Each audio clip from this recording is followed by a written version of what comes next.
My name is Christopher Sanchez. I'm the Director of Catering and Events. The wedding event was for Cassie Pay and Tally Lake. It was a fantastic wedding. It was so much fun to plan. The bride came to us and said, I want to do it somewhere cool. I want to be different. We spent weeks looking for a venue, and we decided that there wasn't a venue that was good enough. So the next step was to create the venue. So we actually brought in the tents, brought in the flooring, brought in the lighting, brought in the tables, brought in the chairs, brought in all the details to actually create that space. And then she said, I want hot pink and yellow.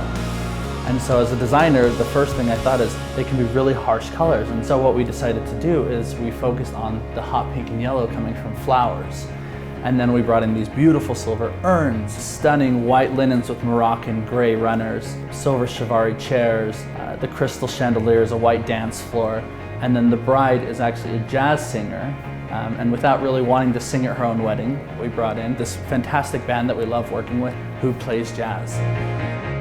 The overall effect of the space was she really wanted it to be a party. She wanted the guests to be interactive and have fun. She didn't want to get stuck to a table where she would just have to interact with those people. She wanted to just constantly be moving around and having a great time and having her guests enjoy themselves as well. So rather than a seated dinner, we decided instead that we would bring in lounges on the other side. We had a couple of bars set up.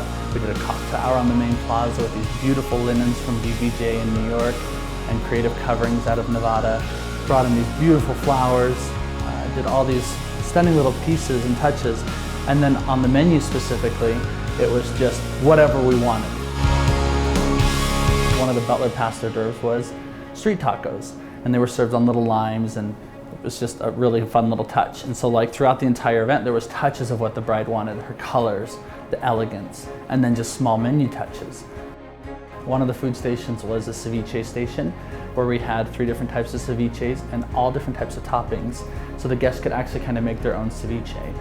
Another station was a polenta bar. We had polenta, smashed red potatoes, and garlic mashed potatoes, and then all different toppings that they could add into that. We had a churrasco bar, which is a Brazilian sword that you put all the different types of meat on, and then they were carved by our chefs. And then the final station was a salad station with all local items, and a huge push for our company is local. So after the dinner was served, all the stations transformed into dessert stations. And the first dessert station, which I think was the biggest hit, was our ice cream sandwich station. The ice cream sandwiches were all custom-made ice creams and gelatos and sorbettos on our own homemade cookies. We had a dessert crepe station, which is one of our old favorites.